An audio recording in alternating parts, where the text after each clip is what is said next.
The morning she arrived, nobody looked up. That was the first thing Clara noticed.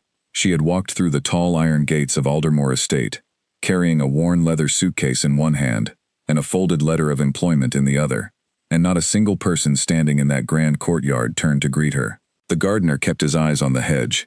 The woman sweeping the front steps glanced at her once, then looked away, as if she had seen nothing worth seeing. Clara stood for a moment in the gray October air, the cold pressing through her thin coat, and she told herself what her mother had always told her. A place does not decide who you are. You do. She was 29 years old. She had grown up in a small house, in a small town, where money was always counted carefully, and shoes were always repaired before they were replaced. Her mother had worked as a cleaner for other families for most of her life, and her father had driven a delivery lorry until his back gave out when Clara was 14.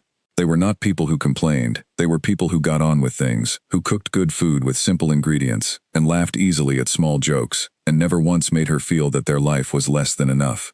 But Clara had grown up watching her mother come home tired, and knowing there was more she could offer the world, if only the world would let her. She had studied hard. She had earned a certificate in hospitality management.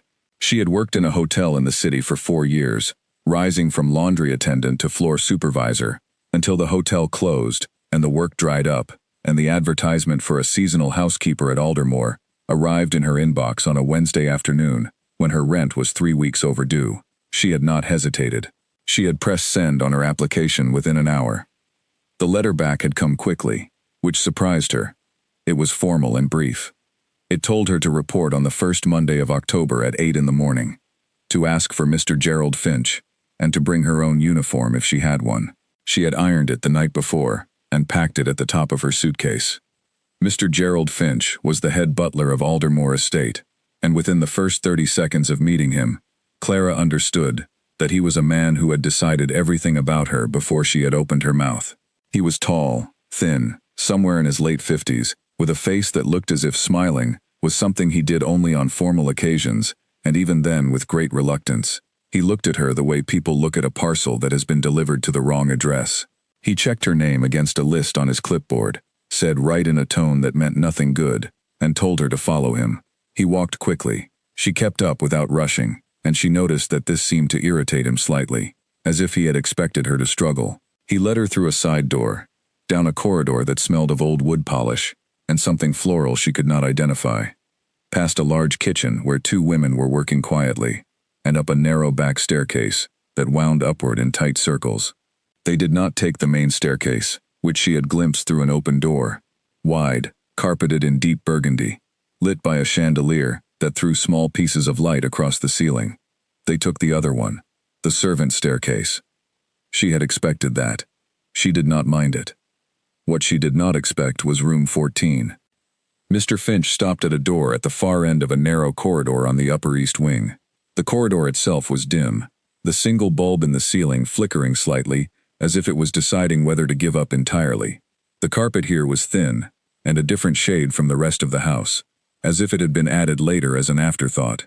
He opened the door and stood back. The room was small. That was the kindest thing that could be said about it.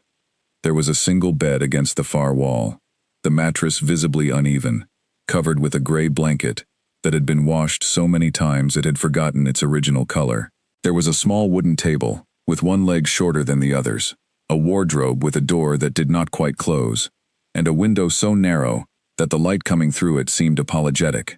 The radiator beneath the window was iron, and old, and completely cold to the touch. In the corner of the ceiling, a spider had built something impressive and undisturbed. Mr. Finch said that breakfast was at 6:30 for staff, that she would find the rota on the board in the kitchen, that uniform standards were non-negotiable, and that any questions should be directed to Mrs. Aldous, the senior housekeeper. He paused, looked at the room once, as if confirming it was still as unpleasant as he remembered, and said that she would start tomorrow. Then he left. Clara stood in the middle of the room for a long moment. She set her suitcase down on the floor. She walked to the window and looked out at a narrow strip of garden, mostly mud, flanked by a wall too high to see over. She pressed her hand to the radiator, completely cold. She crossed to the wardrobe and opened it, empty, except for a wire hanger and a smell of old lavender. She thought about crying. She decided not to. Instead, She unpacked. She hung her uniform carefully in the wardrobe. She set her small alarm clock on the table and adjusted the short leg with a folded piece of paper she tore from the back of a notebook. She placed her mother's photograph on the windowsill, the one where her mother was standing in a garden, laughing at something off camera, her hair blowing sideways. She made the bed with the blanket, tucking it in neatly at the corners. She wiped the dust from the windowsill with a tissue. She looked at what she had done and decided the room was better. She went to sleep early that night because the room was very cold, and staying under the blanket seemed like the most practical option. She did not sleep badly. She was not that kind of person. The next morning, she was in the kitchen at 6 o'clock. Mrs. Aldous, the senior housekeeper, was already there, a stout woman of about 60, with very neat gray hair, and the manner of someone who had managed difficult situations for so long that nothing surprised her anymore. She looked at Clara with careful eyes, the kind that were assessing rather than judging, and said that she was early.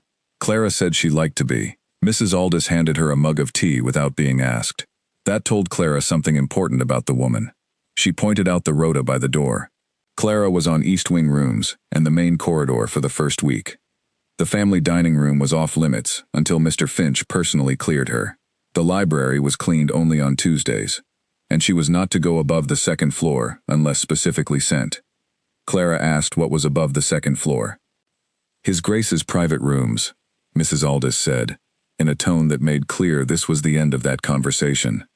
Clara nodded, wrapped both hands around her mug, and asked the practical question, where to find the supplies.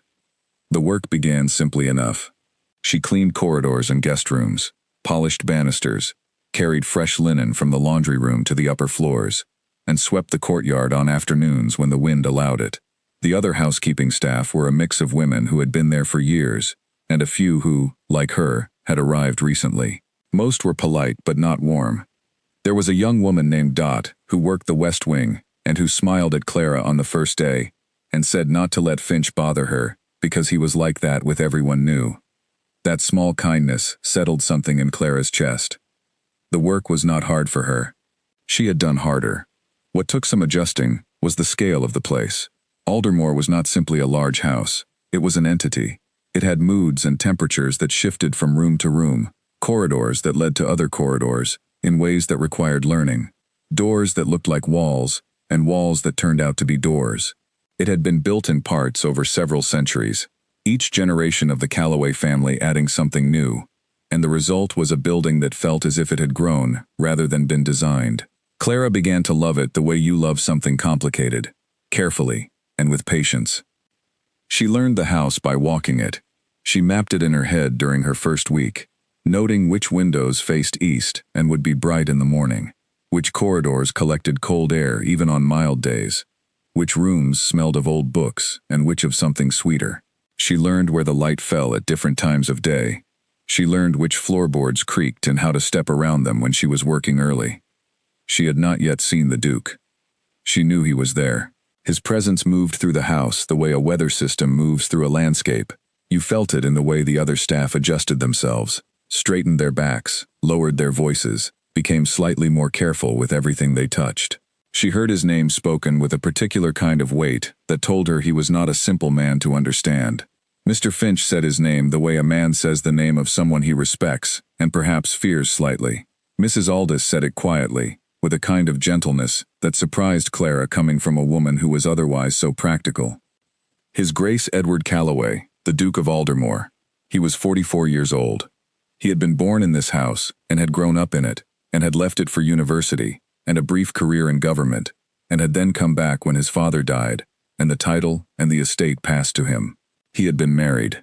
His wife, a woman named Catherine, had died 3 years ago after an illness that had lasted 18 months.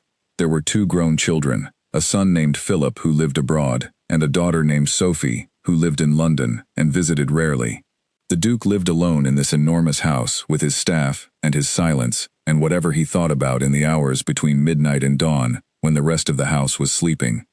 Clara learned all of this from Dot, who had a gift for observation and a memory like a filing cabinet.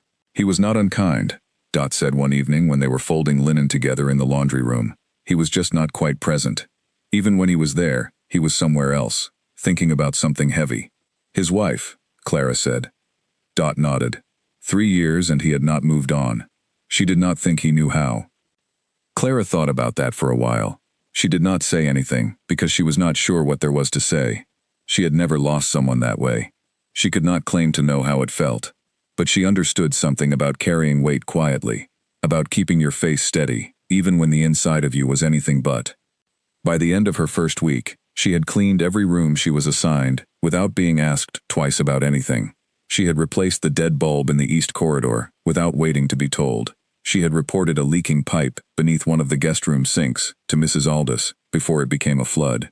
She had organized the linen cupboard on the first floor, which had apparently not been properly arranged in some months, into a system so logical and clear that Mrs. Aldous had stood in the doorway of it and said, without expression, the single word, well. Clara took that as a compliment. She was not trying to impress anyone. That was the thing. She was simply doing the work the way it deserved to be done, because that was the only way she knew how to do anything. Her mother had taught her that. A thing worth doing is worth doing well, not because someone is watching, not because you will be rewarded, but because the work itself deserves respect. On the Friday afternoon of her first week, she finished her assigned rooms early and spent the remaining time before dinner cleaning the narrow east corridor, the one that led to the servant quarters, and her own room at the end of it. She swept it, mopped it, replaced the flickering bulb with a new one from the supply cupboard. The corridor was still narrow, and still not beautiful, but it was clean and lit properly, and she stood at one end of it, and looked down its length, and felt something quiet and solid in her chest. Then she went to her room, which was still cold, and ate the sandwich she had brought up from the kitchen, and looked at her mother's photograph on the windowsill, and told herself, in the way she had been telling herself since she was old enough to understand that the world was not always fair, this is not the end of anything. This is the beginning. She did not know yet how true that would turn out to be. She did not know that in the weeks ahead, a man who had not truly spoken to another human being in 3 years was about to find himself standing in a doorway watching her. She did not know that a room everyone in this house had dismissed as the worst in the building was about to become the most significant room in the entire estate. She only knew that her alarm was set for 5:30, that her uniform was pressed and hanging in the wardrobe, and that tomorrow was another day of work. She turned off the light and pulled the gray blanket up to her shoulders. Outside the narrow window, Aldermore stretched in all directions in the dark, its grounds, its walls, its secrets. Inside, the house was quiet and still, and somewhere above her, on a floor she had not yet been permitted to visit, a man sat in a chair by a window and looked out at the same dark and thought about nothing, because thinking about nothing was easier than thinking about everything. Neither of them knew, in that moment, that the distance between them was already beginning to close. Edward Calloway had not asked for any of it. That was the thought that visited him most often in the early morning hours, when the house was at its quietest and there was nothing between him and his own mind. He had not asked to be born into this name, this estate, this weight of history that pressed down on every room like a second ceiling. He had not asked to come back here when his father died. He had not asked to stay when Catherine left, though she had not left by choice. She had been taken, slowly and then all at once, by an illness that had no interest in what either of them wanted. He had not asked to still be here 3 years later, waking before the sun, walking the same corridors, sitting in the same chair by the same window looking at the same view. But here he was. And here he would remain, because there was nothing else. The estate was his responsibility. The name was his to carry. The rooms and the grounds and the staff and the history and the expectations were all his, and he had long ago stopped expecting that any of it would feel like something other than weight. He was not a man who showed what he felt. That was something his father had impressed on him early. Not with cruelty, but with consistency. A Calloway does not perform his emotions for the room. You feel what you feel privately, and you behave with composure in every other setting. His father had been a man of great personal warmth in private and great reserve in public, and Edward had watched him and absorbed the lesson and carried it forward until at some point the private warmth had also become less accessible, buried under grief and exhaustion and years of managing things, without Catherine to come home to, at the end of the day. She had been the one who opened him. That was how he thought about it. Not opened in a soft or sentimental way, Catherine had not been soft. She had been precise and funny, and occasionally sharp, and always honest, and she had had the remarkable ability to say the exact true thing in the exact right moment. She had looked at Edward on their second date and said that he was very good at being composed, and she wondered what he was like when he was not. He had not known how to answer that, and she had smiled at his silence and said they would find out. They had found out. Over 16 years of marriage, they had found out. And now she was gone, and all the things she had found and held were gone with her, tucked back into wherever they had been before she arrived, behind a wall that he had no idea how to scale alone. Philip had called from Australia in the first week of October. A brief call, because Philip was always busy, working for an international law firm in a city that seemed to exist in a different dimension from Aldermore. Philip was like his mother in looks and like his father in composure, and their conversations tended to be short and practical. He had asked how things were. Edward had said fine. Philip had said good. They had discussed a legal matter related to the estate for 12 minutes and then said goodbye. Sophie had sent a card, which was more like her. Sophie communicated in small, considered gestures. Cards, brief letters, a bunch of flowers delivered without explanation. She was softer than her brother, but no less distant, and Edward understood it. They had grown up in this house. They had learned what it asked of you. He did not blame either of them for living elsewhere. He would have lived elsewhere too, if he had been able. On the morning of Clara's second week, Edward woke at 4:30, as he always did. He lay in the dark for a few minutes, listening to the house, which had sounds of its own at this hour. Small creaks and settlings, the distant movement of the wind outside, the occasional sound of something shifting in the old east wing, which the architect had told him was simply the building responding to temperature changes, and which Edward had decided to accept as fact rather than investigate further. He dressed in the dark trousers, a plain shirt, a heavy sweater. He did not think about what he wore. He wore the same things in the same order, because it was one fewer decision to make. He went downstairs by the main staircase, through the entrance hall with its high ceiling and its family portraits watching from the walls, through the long sitting room with its covered furniture, and into the back corridor that led toward the kitchen. He did not usually go to the kitchen this early. He usually went to his study, where he kept a small kettle and a jar of instant coffee that Mr. Finch had never been told about, because Mr. Finch would have replaced it with something more appropriate, and then the simple act of making a cup of coffee in a cold room in the early morning would have become a procedure rather than a comfort. But this morning the study felt too close, too familiar, in the way that certain rooms become suffocating when you have sat in them too many times with your thoughts. He pushed open the kitchen door. The kitchen was not empty. She was standing at the counter near the window, her back to him, doing something with her hands that he could not immediately identify. She was in her uniform, and her hair was pulled back neatly, and she was humming something very quietly to herself, barely audible, more like breath than music. There was a small bunch of wildflowers on the windowsill in a glass of water. He did not know where they had come from. He did not know anyone had put them there. He must have made a sound, or perhaps she simply sensed the change in the room, because she turned. She did not startle. That was the first thing he noticed. She looked at him steadily, with dark eyes, and said good morning, in a voice that was entirely calm, as if she had been expecting him, as if this was perfectly ordinary, as if a duke in the kitchen at 6 in the morning was not something that required any kind of adjustment. He said good morning. Then, because he did not know what else to say, he asked what she was doing. She said she was making the morning bread for the staff breakfast. She turned back to what she was doing, and he could see now that she was kneading dough on the floured counter. Mrs. Reynolds usually did it, she explained, but Mrs. Reynolds was not well this week. She had asked if she could take over. She added, almost as an afterthought, that the kettle had just boiled, and would he like some tea?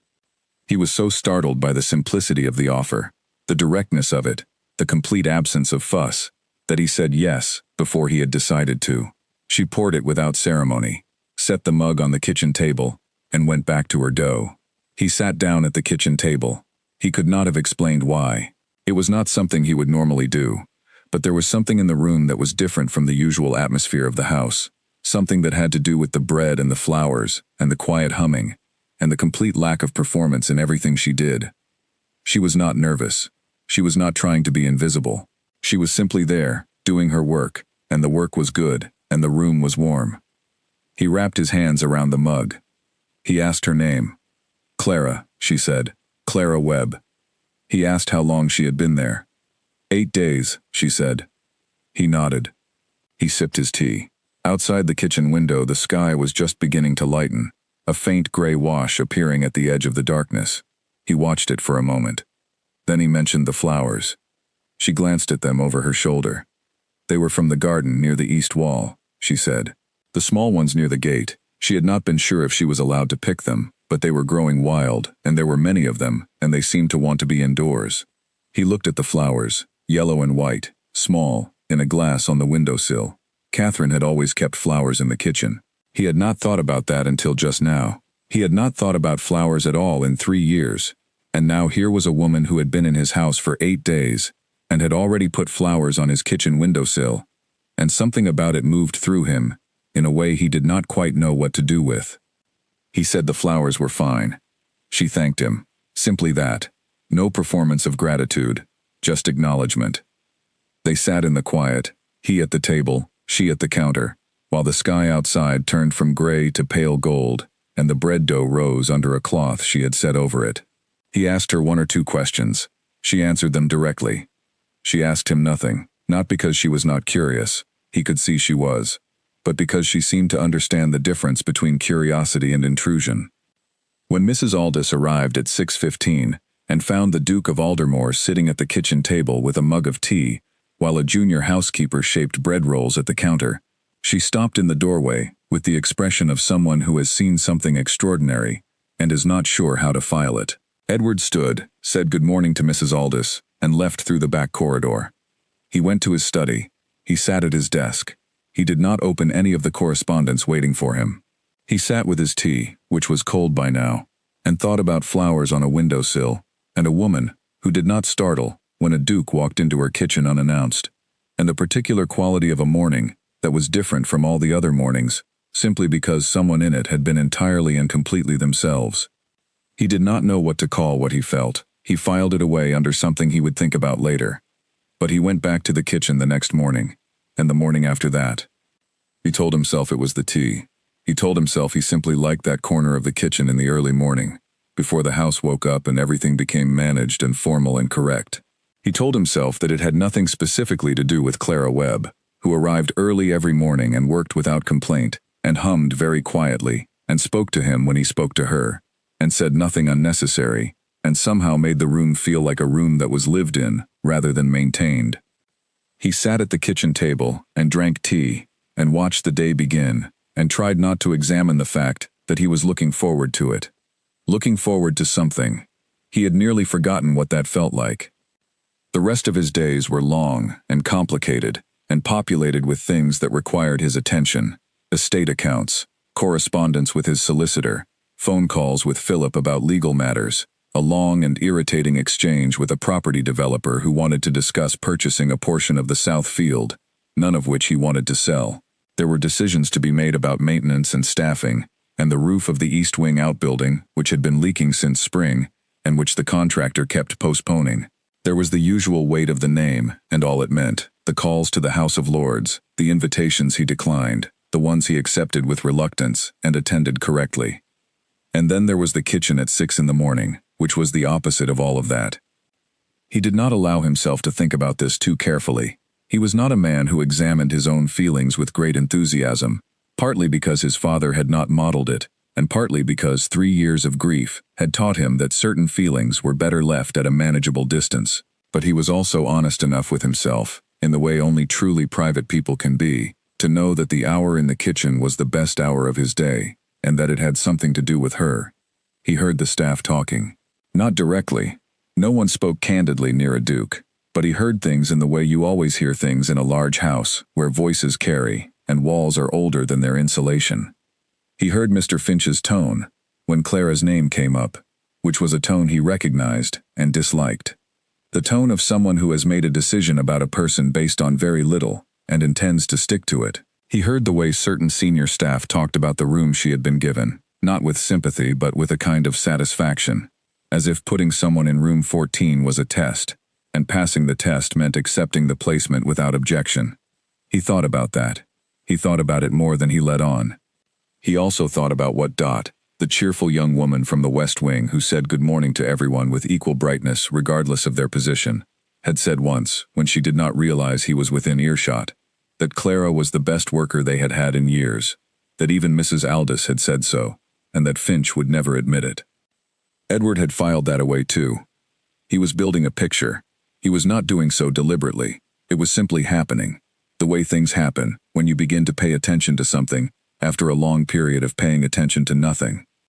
The picture was of a woman who worked harder and more quietly than anyone around her, who had been given the worst of everything and had accepted it without complaint, who put wildflowers on a windowsill and baked bread for staff she barely knew, and hummed to herself in the early morning and looked at a duke without nerves, and who seemed, against all the laws of the house she had arrived in, to be the most settled person in it.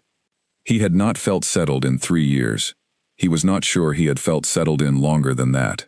There were evenings when he walked the grounds after dark, which he did sometimes when the house felt too enclosed, and he would pass the east wing and look up at the narrow window of room 14 and see, occasionally, the faint glow of a lamp through the glass. It told him she was still awake, still reading perhaps, or simply awake. He did not think of himself as watching over her. He simply noticed, the way you notice a light in a familiar place when everything else is dark, and found it unexpectedly reassuring. He began to notice things in the house that he had stopped noticing. The dining table that had been carefully polished before the last dinner. He had walked past it a dozen times without registering how well it gleamed, but now he knew who had done it, and he saw it differently. The linen cupboard on the first floor that was suddenly arranged so logically it seemed obvious. The east corridor that had a working bulb now, clean floor, no flickering. The kitchen windowsill with its flowers. Small things. But in a house of this size, small things were how you knew whether someone cared. Catherine had cared. That was why he had kept coming back to it, to this house, after she died, even when leaving would have been easier, because she had cared for it so much that her care was still in the walls, still in the arrangement of the rooms, still in the choices she had made, that he kept finding, long after she was gone. Clara's care was different in texture, but the same in quality. It was the care of someone who understood that the work mattered beyond what it produced. That was rare. He had managed enough people in enough settings to know how rare it was. He sat by his window in the early afternoon light, letters unopened on his desk, and thought about all of this. And outside the window, the grounds of Aldermore spread before him in the pale autumn sun, and somewhere in the east wing a woman was going about her work, and the house felt, for reasons he could not entirely explain, less empty than it had yesterday. Less empty than it had in 3 years. He picked up his pen. He had letters to answer. He had an estate to manage. He had responsibilities that stretched in all directions, and did not pause for the internal weather of the person responsible for them. But he found, when he opened the first envelope and began to read, that he was already thinking about tomorrow morning. About the kitchen. About the tea. About the flowers on the windowsill that had been yellow and white and small, and that had been there for 8 days, and were already so thoroughly part of the room that he could not imagine the kitchen without them. He wrote the first letter, and then the second, and then the third, and outside the window the afternoon light moved slowly across the south lawn, and the house was quiet in the way that houses are quiet when something is changing in them, very slowly, the way seasons change, not all at once, but in accumulations of small shifts that you do not notice individually, and then one day you look up and the world is different from how it was. He went to bed that night at his usual hour and lay in the dark and listened to the house, and it sounded, for the first time in a very long time, like somewhere that was still alive. The morning that changed things arrived without announcing itself, the way the most important mornings usually do. It was a Thursday in the 3rd week of October, gray and cool, with a thin mist sitting over the lower grounds and the distant trees disappearing into it at their tops. Clara had been at Aldermore for 16 days. She had settled into the rhythm of the house the way water settles into a new container, not forcing itself, simply finding the shape of the space and occupying it naturally. She knew which corridors smelled of wood polish on Tuesdays. She knew that the east wing windows needed opening on dry mornings to air out the faint mustiness that collected in the rooms overnight. She knew that Mrs. Aldous took her tea without sugar, and that Dot could always be found 5 minutes late to the morning briefing, but made up for it with twice the productivity of anyone else in the afternoon. She had not yet had a proper conversation with the Duke. The kitchen mornings were something, but they were not conversations exactly. They were a shared silence with occasional sentences inside it. He came, he sat, he drank his tea, he watched the morning through the window, and sometimes they exchanged words about ordinary things. The bread, the weather, once about a blackbird that kept arriving on the kitchen windowsill and looking in. She did not ask him questions, because it was not her place to ask him questions, and because she sensed that questions were not what he needed. He seemed to come to the kitchen to be in a room that was not asking anything of him, and she could offer that. She was good at offering that. She had begun to understand him a little, not in any dramatic way, not in the way people in stories claim to read each other through a single look, simply in the quiet way you begin to understand anyone you observe with care over time. He moved through the house like a man carrying something he could not set down, and when he was in the kitchen with his tea he set it down, briefly, and looked more like a person than an obligation. She was on the Upper East Corridor on Thursday morning, cleaning the windows with a proper chamois cloth, because she had found that the spray and wipe approach left streaks, and the windows in this part of the house deserved better, when she heard something that made her go still. It was a sound from behind the door at the end of the corridor, not a loud sound, not alarming, but distinct and unmistakable, the sound of something heavy being knocked sideways, followed by a brief exclamation, and then silence. She hesitated. The door at the end of this corridor led to the small east sitting room, which was not on her cleaning rota for today. It was a room that was rarely used, but someone was clearly in it. She knocked. She asked if everything was all right in there. Silence. Then a low voice said yes. It was him. She recognized his voice by now. She had heard enough of it in the early mornings to know its particular depth and quietness. She said she would leave him to it, and turned back to her window. She heard the door open behind her. She turned. He was standing in the doorway of the east sitting room, and he looked. She searched for the word, undone, slightly, not in a way visible to anyone else perhaps. But she was good at watching people, and she could see that something had happened in that room. His jaw was set in the way jaws set when someone is keeping their face composed by force. There was a photograph, he said. His voice was even, on the floor.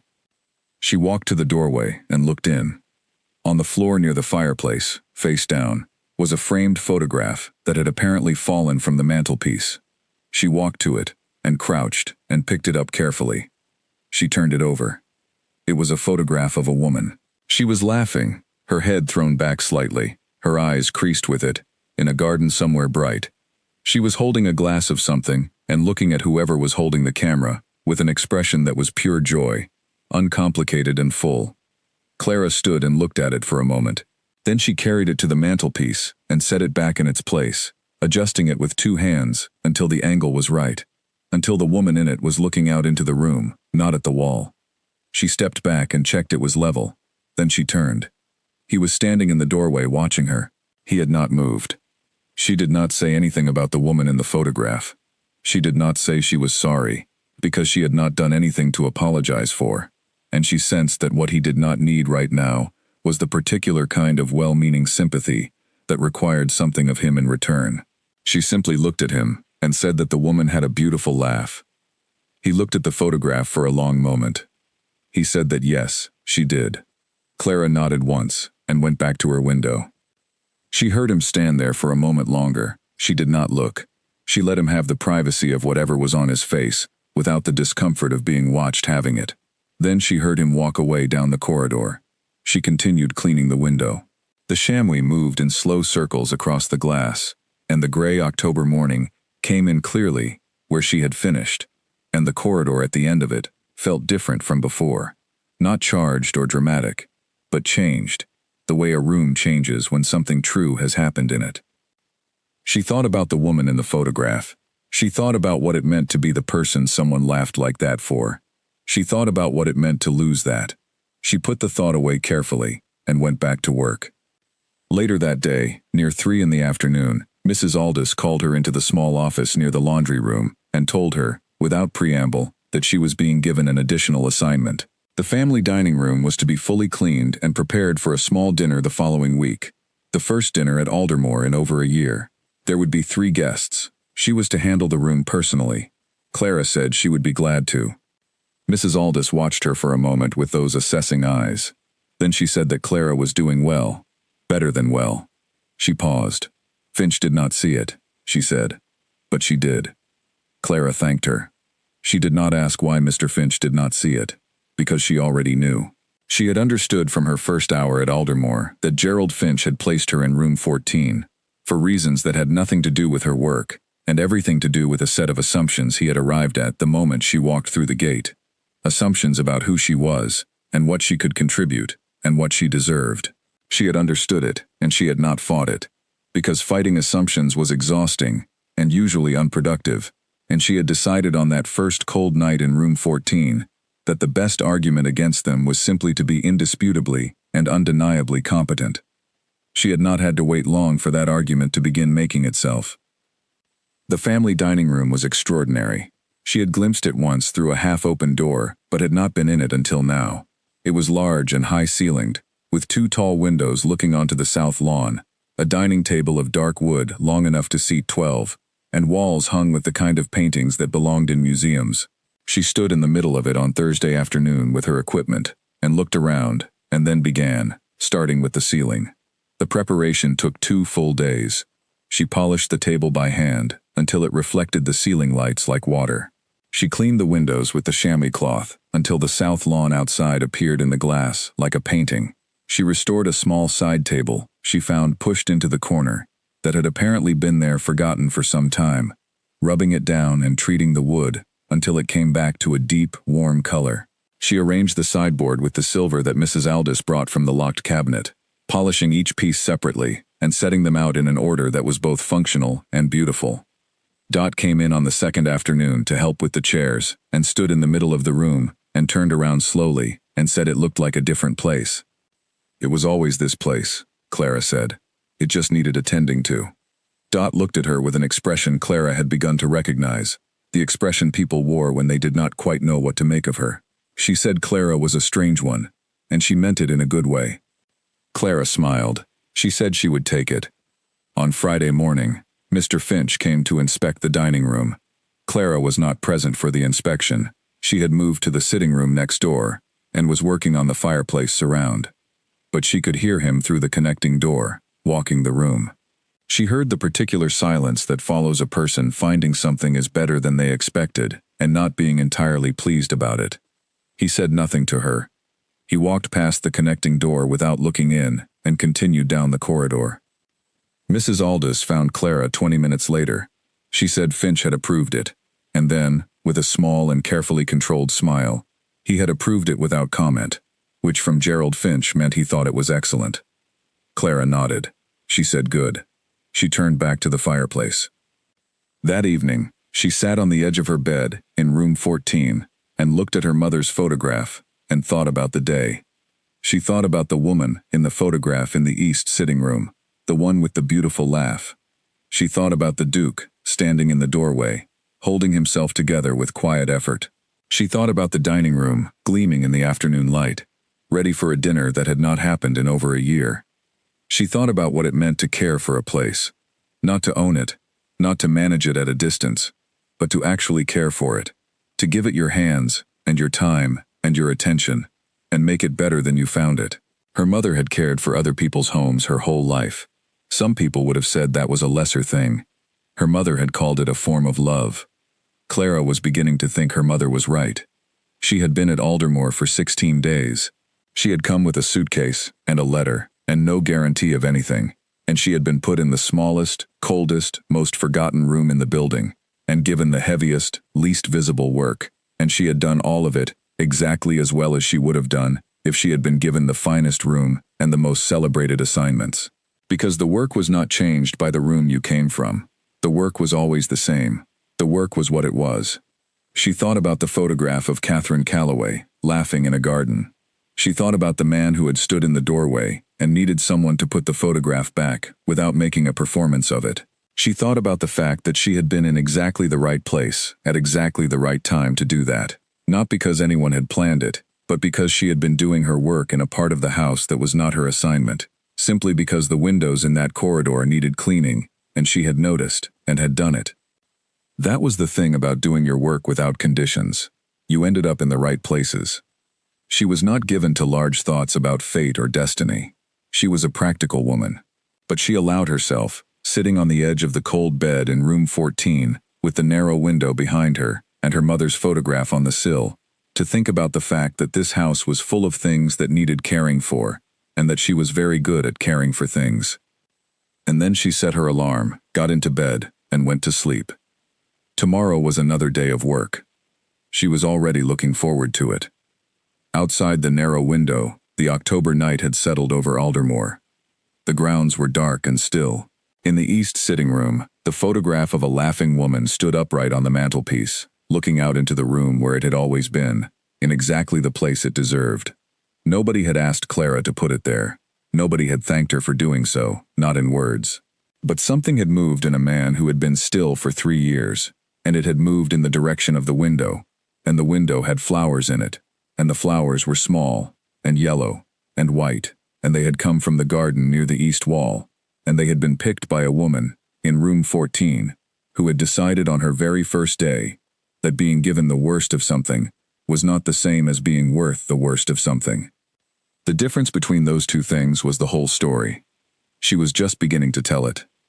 The morning the house first began to talk about her was a Monday, ordinary in every surface detail, and extraordinary underneath it, the way Mondays often are. Clara had been at Aldermore for 22 days. She had cleaned every room on her rota so many times that she had begun to notice the small differences between one day and the next. A draft that appeared in the east corridor when the north wind changed direction. A patch of damp beginning at the corner of a guest room ceiling that had not been there the week before. The way the dining room table expanded very slightly on wet days and needed a different pressure when being polished. She noticed these things because she was paying attention, and she was paying attention because she believed you could not properly care for something you did not understand. What she did not notice, because she was focused on her work, was that other people were noticing her. It had started small. The kitchen mornings were the beginning of it. The other staff who came in early had begun to observe the Duke's presence in the kitchen with increasing frequency, and they had begun to make the connection between his presence and hers with the particular arithmetic that human beings perform in enclosed communities. Dot had noticed. Mrs. Aldous had noticed. Even the young groundskeeper, Oliver, who rarely came inside the house at all, had apparently been told about it by the cook. But the kitchen mornings alone might have been explained away as coincidence, or as the Duke simply forming a new habit. What could not be so easily explained was what had happened on the Thursday with the photograph. Clara had not told anyone about it. She was not a person who talked about her own actions. But Mrs. Aldous had happened to walk past the east sitting room that morning and had seen enough through the half-open door to understand the shape of what had taken place. And Mrs. Aldous was not a gossip, but she was human, and she had said something to the cook, and the cook had mentioned it to Dot, and Dot, with her gift for both remembering and sharing, had passed it on to enough people that by Monday morning, it was a story in the house. The story was not scandalous or dramatic. It was simply this. Clara Webb had found the late Duchess's photograph on the floor, picked it up, put it back in its place, and when she left the room the Duke had stood in the corridor, looking like something had shifted in him. That was the whole of it, but in a house that had been quiet and sealed and careful for 3 years, that small thing was enormous. Clara felt the shift in the way the staff related to her before she could have named the cause. Doors were held for her that had not been held before. The cook, a large quiet man named Arthur who had previously communicated exclusively through nods, said good morning to her on Monday, and meant it. One of the senior maids, a woman named Helen who had been at Aldermore for 12 years, and had previously looked through Clara as if she were not there, stopped her in the corridor, and asked her opinion on the best approach to cleaning the marble fireplace in the west sitting room. Clara gave her opinion. Helen thanked her. They parted. Clara went about her day. But she felt it, the change. She felt it in the texture of the rooms she moved through, in the small additions of courtesy that had not been present before. She was not naive. She understood what was happening. The house was adjusting its assessment of her based on information that had nothing to do with the quality of her work, which had been excellent from the beginning, and which nobody in authority had bothered to properly observe until now.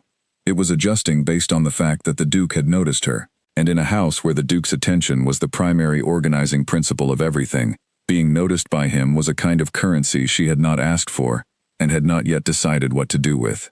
She was still in room 14. Nobody had mentioned changing it. The radiator was still cold.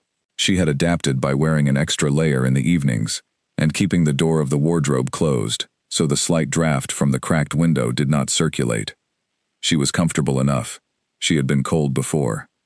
On Wednesday of that week, Edward came to find her. Not to the kitchen. This was different.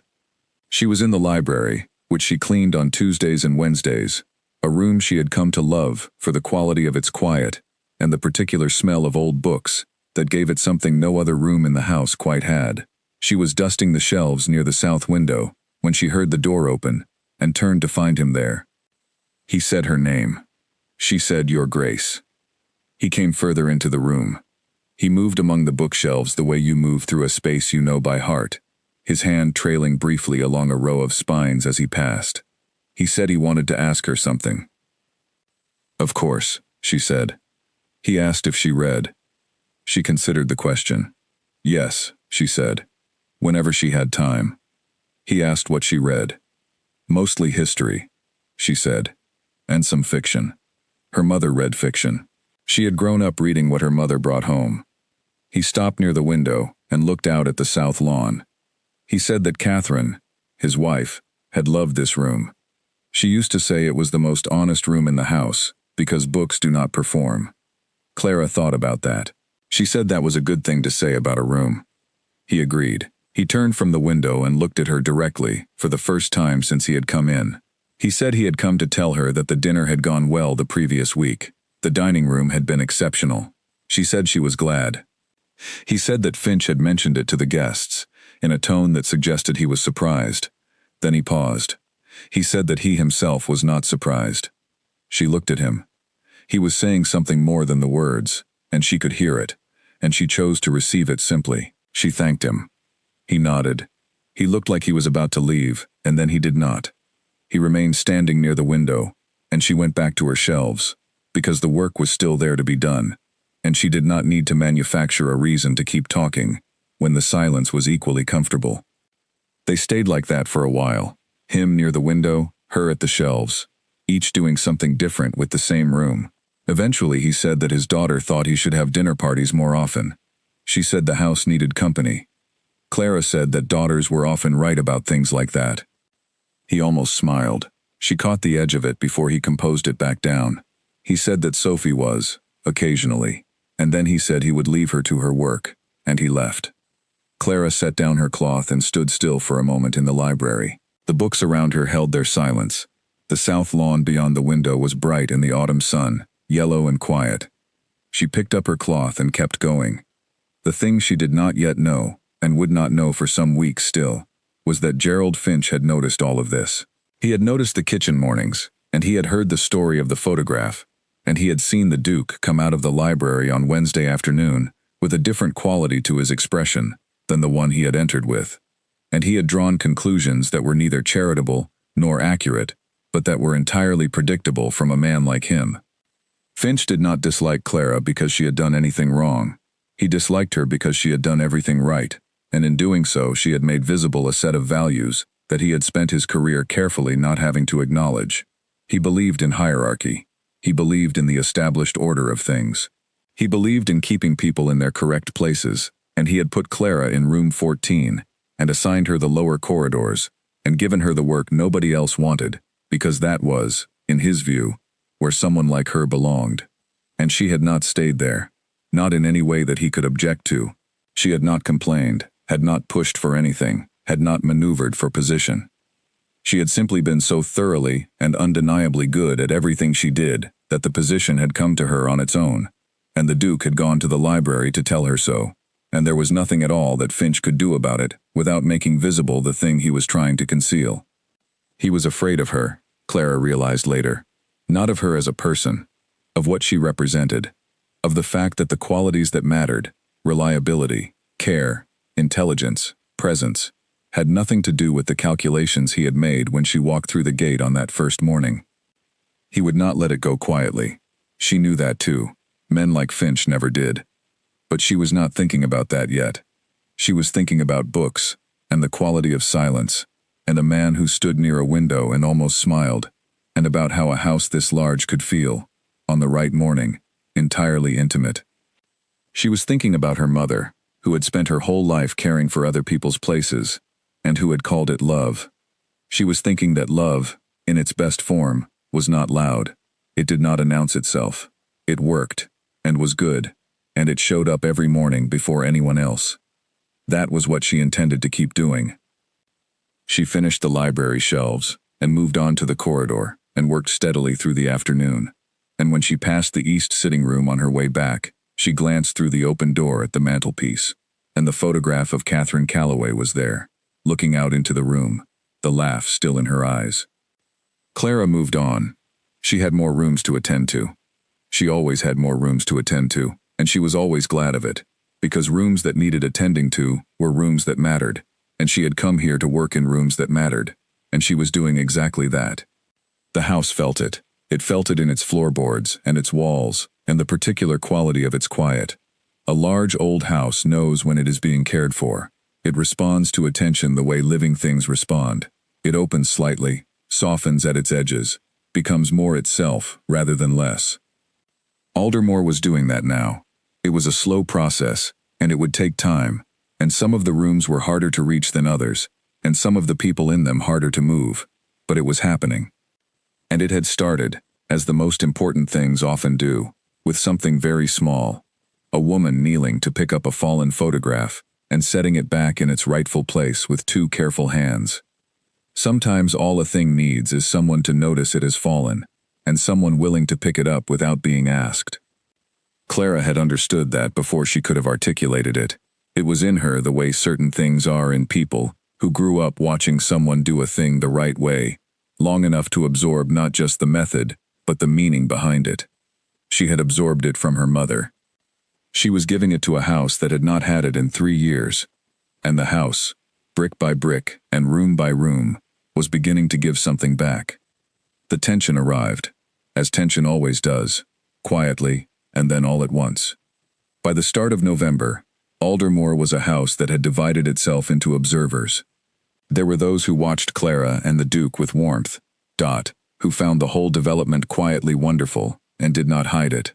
Arthur the cook, who said nothing but began leaving an extra mug on the counter in the early mornings. Oliver the groundskeeper, who took to ensuring the east garden path was always swept when the wildflowers Clara favored were in reach. And there were those who watched with a different kind of attention altogether, sharper, more calculating, waiting for something to go wrong. Gerald Finch was the center of the second group. He was not alone in it, but he was the one who gave it its shape.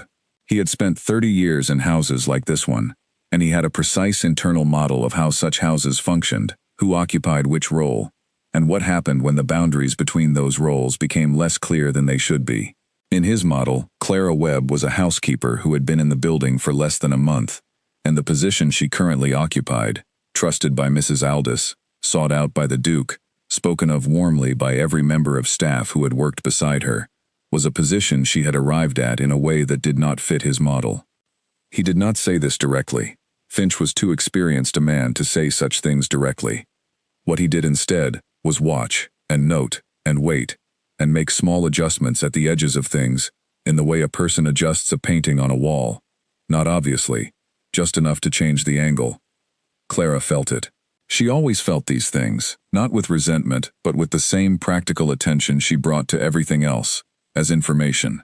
She was being tested, not in any overt way that she could raise as a concern, but in the accumulated weight of small decisions, which rooms she was assigned, how those assignments were communicated, what was said and not said when she completed them. She noticed the adjustments and filed them carefully, and did not change a single thing about how she worked. What she did not know, in the first week of November, was that a conversation had taken place above stairs that would change the shape of everything. Edward had called Mr. Finch into his study on a Tuesday afternoon. It was not a long meeting, he asked, with the directness he had always reserved for matters he had thought through carefully, how the new housekeeper was performing. Finch had said that she was performing adequately, which was a word so carefully chosen that it communicated exactly the opposite of what it said. Edward had sat with that for a moment, and then asked whether Finch considered her assignments appropriate to her demonstrated abilities. Finch had said that he considered them appropriate to her position and tenure. Edward had nodded. He had thanked him. He had not said anything more. But when Finch left the study and walked back down the corridor, he knew something had shifted. He had worked for Edward Calloway for 8 years, and he knew the particular quality of the man's silences. There were silences that meant he had heard you and agreed. There were silences that meant he had heard you and had not decided.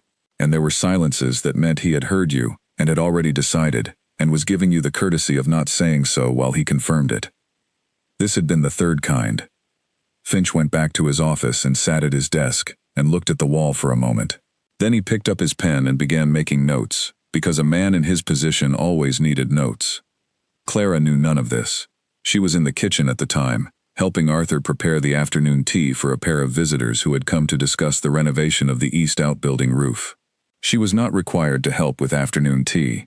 It was not on her schedule.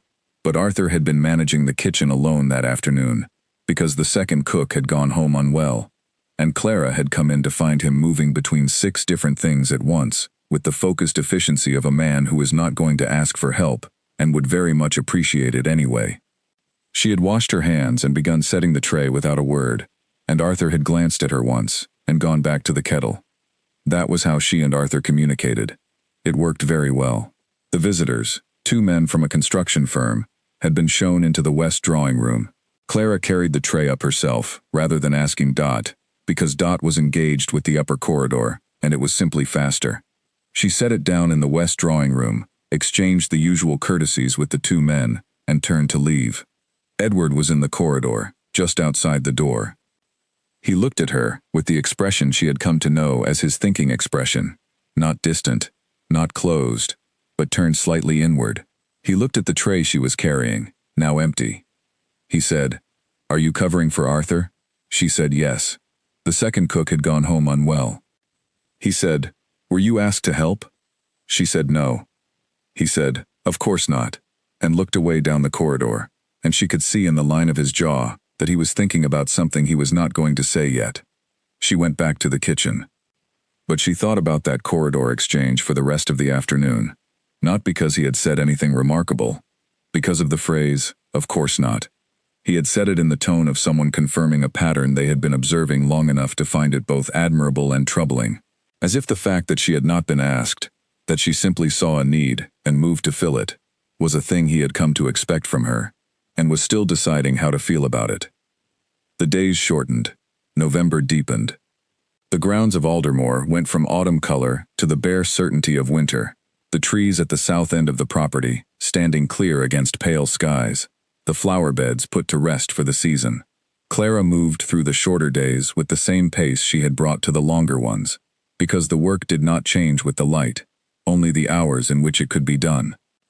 She was in the east corridor on the second Friday of November when she found Dot sitting on the window seat at the end of the hall, with a letter in her hands and a face that was trying very hard to be all right. Clara stopped. She did not ask immediately. She sat down on the other end of the window seat and looked out at the gray November garden for a moment and waited. After a while, Dot said her mother was not well. She said it in the careful way people say things they have been holding too long.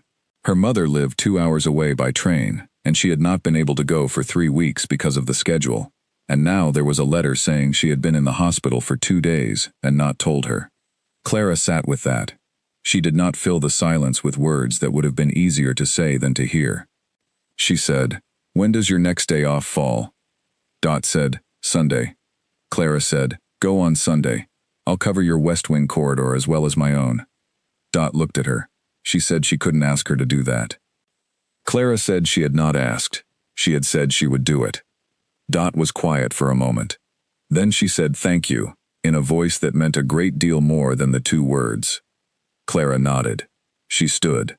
She went back to the east corridor and continued working. She did not mention it to Mrs. Aldous because it did not need to be mentioned. She did the extra work on Sunday, and she did it well, and by Sunday evening, both corridors were done, and Dot had been on a train to see her mother, and that was the end of it. Except that Mrs. Aldous found out anyway, the way Mrs. Aldous always found out about things, and she mentioned it to no one, but held it in the careful accounting she kept of who in this house was truly worth knowing.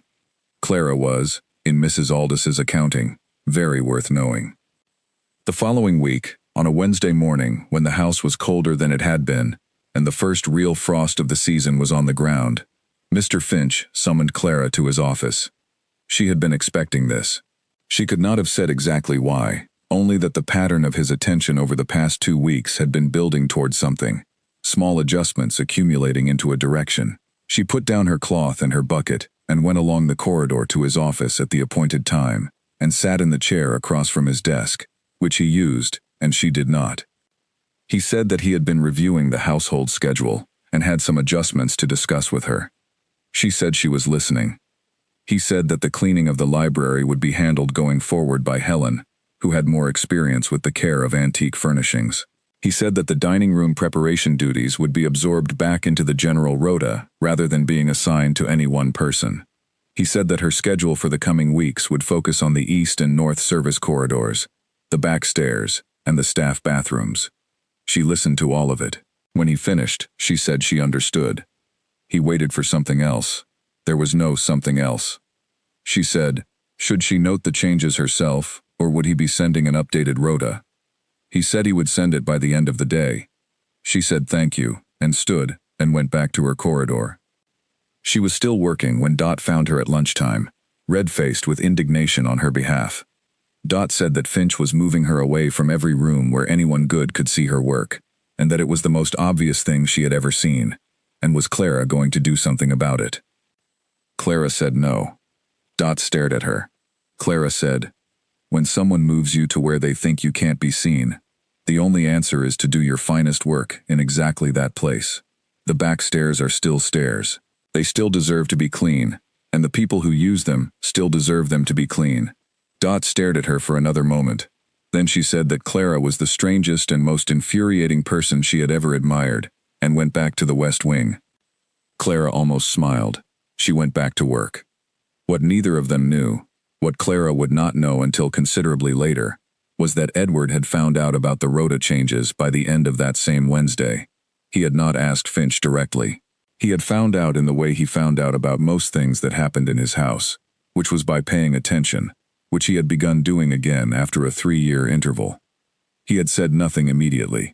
He sat with it, the way he sat with things, letting it settle into its correct shape before deciding what to do.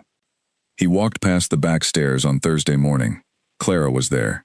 She was cleaning the banister with the same careful attention he had seen her bring to the polished dining table, the same attention she brought to everything, indifferent to audience, indifferent to location, indifferent to whether the work would be noticed. He did not stop, but he saw. He saw it the way you see something that confirms what you already knew, and makes you certain in a way you had not quite been before. He walked on down the corridor and into his study, and sat at his desk and looked at the view from the window for a long moment. Then he picked up his pen and began to write a letter, not to Finch, not yet, to his solicitor, on an unrelated matter. The estate accounts required attention, and he had been putting it off.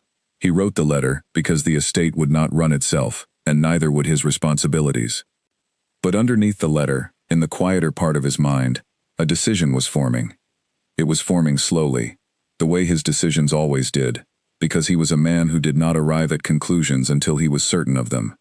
He was becoming certain. On the back stairs, Clara finished the banister and moved on to the landing, and the step she had noticed was slightly loose.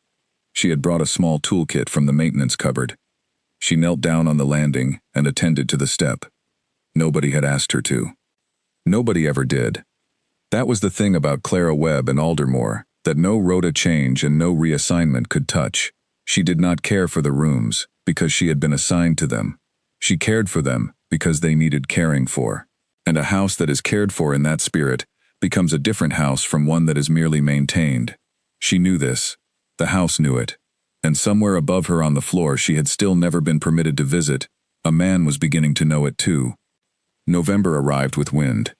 It came overnight, a change in the air that Clara felt before she heard it, waking in room 14 at 3 in the morning, to the sound of the building adjusting around her. Not alarmed by it. The estate was built to handle weather, and its walls were 3 feet thick in places. But aware of it, the way you become aware of things in old buildings, as presence rather than threat. The cracked window in room 14 let in a thin whistle of cold air that she stuffed with a folded cloth she had kept for exactly this purpose. She turned over and went back to sleep. By morning, the wind had strengthened into something proper. The trees at the south end of the grounds were moving in wide arcs. The kitchen windows rattled when the gusts came from the east. Arthur the cook stood at the kitchen window with his morning tea and looked at the sky and said 3 days, at least, which Clara had come to understand was his method of weather forecasting, achieved through some combination of experience and instinct that was more reliable than anything she had checked on her phone. He was right. Within 2 days, the wind had brought rain, and then, on the third night, something worse. A sudden drop in temperature that arrived with a thunderstorm and took out the power to the estate at 11 in the evening, not just to the rooms, but to everything. The heating system, the kitchens, the alarm system, the security lights, all of it gone in a single shuddering second that left the house in complete darkness, and a silence that was not peaceful, but hollow.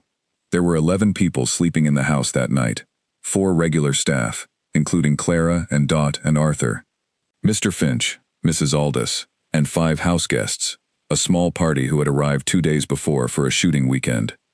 3 men and 2 women, all from the world of old money that circulated through houses like Aldermore in the shooting season, all accustomed to comfort and entirely unprepared for its sudden absence.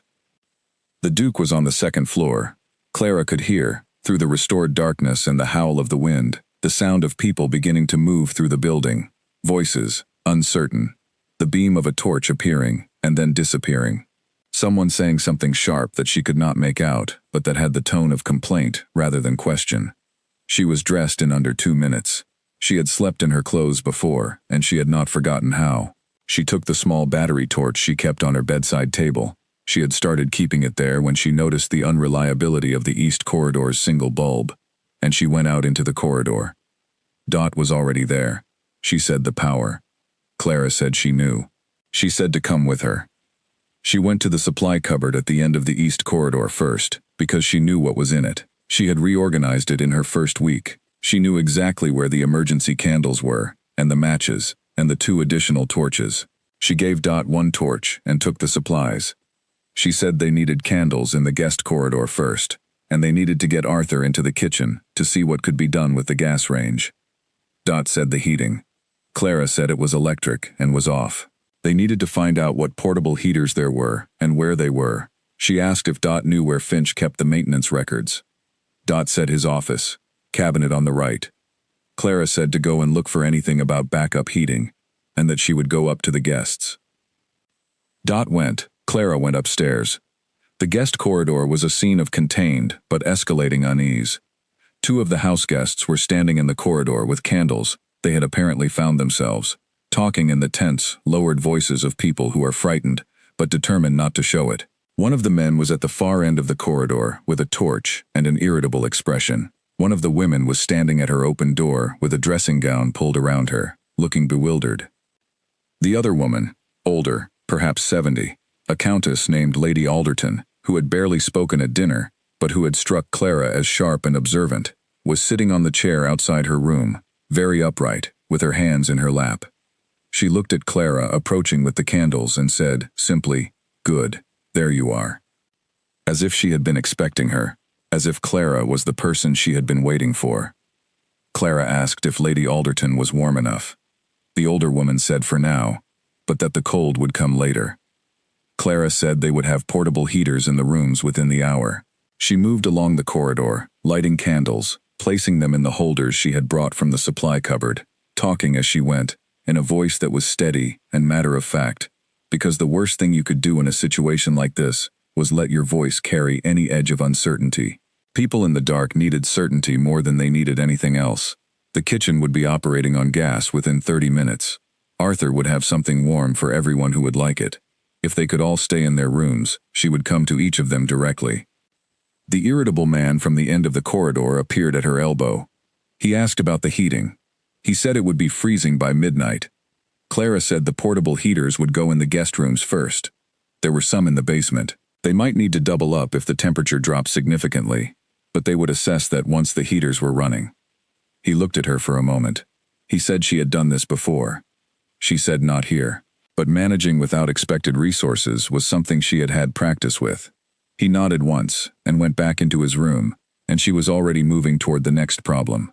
She found Arthur at the bottom of the staircase, already heading for the kitchen. She found Dot coming back from Finch's office with a folder that contained, among other things, a diagram of the basement storage and a list of equipment. There were no portable heaters. There were 2 oil lamps, unused. There was 1 large camping stove. She adjusted. She found a solution that involved the oil lamps for the guest corridor, the camping stove set up safely in the kitchen hearth as backup for Arthur's gas range, and a more fundamental answer to the heating problem that she had worked out by the time she got back to the guest floor.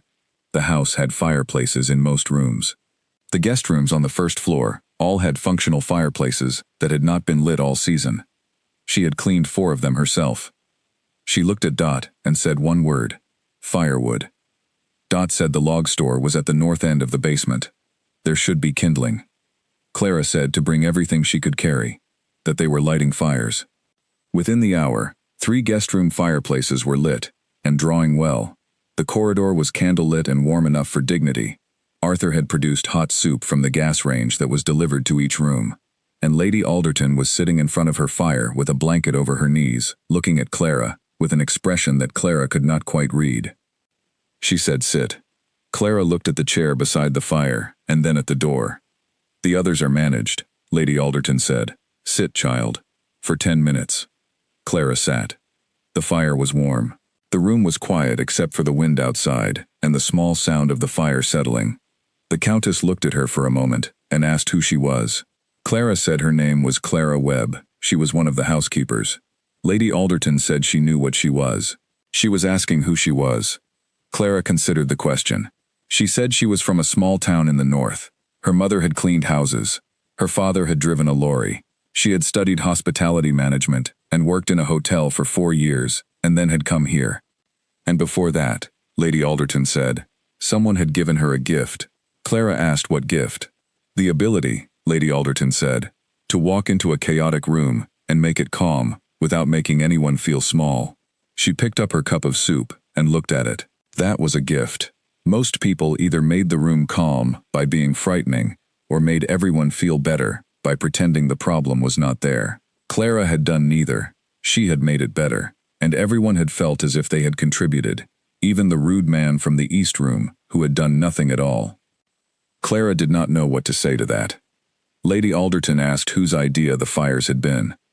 Clara said hers. She asked about the soup. Clara said Arthur's, but she had asked him to make it. Lady Alderton asked about the candles in the holders rather than just the candles. Clara said she had thought they were safer. Lady Alderton nodded slowly. She said Gerald Finch did not know what he had in this house. Clara was quiet for a moment. Then she said he knew where the equipment was kept. The Countess looked at her with something that was almost amusement. She said, "Diplomatic. Very good." Clara stood. She said she should check the others.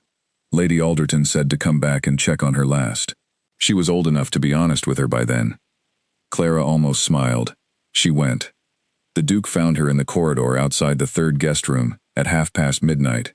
He was dressed, which meant he had not been asleep, which did not surprise her. He looked at the corridor, candlelit, warm, quiet, and at her standing in it with her torch and her list. He asked if they were settled. She said yes. She told him about the fires, the heaters that were not available, the kitchen, Arthur working through the night. He said Finch, with a slight pause in his voice that she understood. She said Finch was managing the basement, which was the charitable version of what was actually happening. What Finch was actually doing was being present without being useful, but she would not say that. Edward looked at her.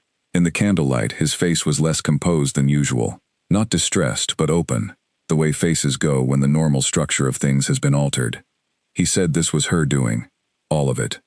Farize. She said Dot had helped enormously, and Arthur.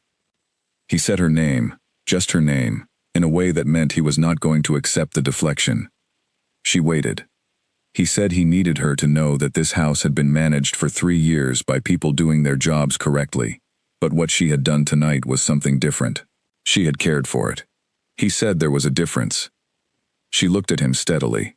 She said his wife had understood the difference. She had seen how the house had been kept before. She could see what Catherine had left in the arrangement of things. Something crossed his face. He said yes, she had. They stood in the candlelit corridor with the wind outside. She said Lady Alderton had asked her to check on her last, and that she should go. He said to go. And then, as she turned, "Thank you, Clara." She walked down the corridor toward Lady Alderton's room, and did not look back. But she held what he had said quietly inside her as she walked, the way you hold something small and warm in your hand when the night is cold around you. She did not make more of it than it was. She did not make less of it either. She held it at exactly its actual size, which was, she thought, the only honest way to hold anything. Behind her in the corridor, the candles held their small flames against the dark. In the morning, the storm had passed. The power came back at 7:30, a ripple of lights returning to the house from the east wing first, and then moving through it, room by room. The heating came back slowly, the old radiators ticking and grumbling as they warmed. Arthur had kept the kitchen going through the night, and had bread out and porridge on the stove when the guests appeared for breakfast, and the dining table had been properly set, and the room was warm. One by one, the guests came in. They looked at the table, and the fire, and the breakfast, and at Clara, moving quietly at the sideboard, and their faces had the particular softness of people who have come through a difficult night and found they were better for it. The irritable man from the east room was the last to come down. He stood in the doorway for a moment, looking at the room. Then he looked at Clara. He said her name, which surprised her. She had not told him her name. Someone else must have. He said he wanted her to know that in 40 years of visiting houses like this one, he had never seen a night like last night managed better. She thanked him. She said it had been a team effort. He shook his head. He said he had watched a team effort many times. He said he knew the difference between that and what she had done, which was a person seeing every single thing that needed doing, and doing it before anyone else had understood there was anything to see. Then he sat down at the table and ate his breakfast, and that was the end of it. But it was also the beginning of something. Clara felt it in the room that morning, in the changed temperature of the house that had nothing to do with the heating coming back on. Something had been demonstrated, not just about her capabilities. Those had been on daily display since she arrived. Something about what she was willing to do with those capabilities, and for whom, and without what reward. The house had seen it. Its people had seen it. And somewhere above them, a man who had been watching since the beginning was quietly, privately, completely certain. The conversation happened on an evening in late November, after everyone else in the house had gone to bed. Clara had not planned it. She had simply stayed late in the east corridor, because there was a section of skirting board that had needed a thorough clean for days, and she had not had the opportunity to reach it on her new, reduced schedule. And she did not intend to let Finch's reassignment of her duties become an excuse for any part of the house to be less well maintained than she had found it. She was on her knees with a cloth and a small brush when she heard footsteps at the far end of the corridor. She stood. It was him. He stopped when he saw her. She said she was sorry, that she had not realized the hour, that she would finish tomorrow. He said no, and came further into the corridor. He had papers in his hand, correspondence of some kind, folded loosely. He said he had been walking. He did that sometimes at night. She said she knew. He paused at that. She had heard him on a number of occasions, the careful quiet of his footsteps in the small hours, the occasional creak of the staircase at 2 or 3 in the morning. He looked at the skirting board, then at her. He said Finch had moved her off the main rooms. She said carefully that he had reorganized her schedule. He said he knew what Finch had done, and that Finch was a man who confused managing people with understanding them. She said nothing. He gestured down the corridor. He said to come and walk with him a moment. She set down her cloth and followed him. They went to the end of the east wing, through a door she had not been through before, into a small anteroom that she had not known existed, a room barely bigger than a cupboard, with 2 chairs and a window that looked out over the north garden. He sat in one chair, she stood. He said to sit, she sat. Outside the window the north garden was dark except for one low lamp near the gate. The wind had died down since the storm of the previous week, and the night was quieter than it had been, still cold but not hostile. He said he wanted to ask her something. Then he asked why she had not complained. She asked about what? He said room 14, Finch's schedule, being given the worst assignments from the day she arrived. She considered the question carefully. She said that complaining about those things would not change the reason they had happened, and the reason they had happened had nothing to do with her. It said nothing about her. So arguing about it would be arguing with someone else's opinion of her, and she had never found that particularly productive. He turned to look at her. He said she could have gone to the agency. She could have transferred. She said she could have, but she had decided to be here. He asked why. She looked at him.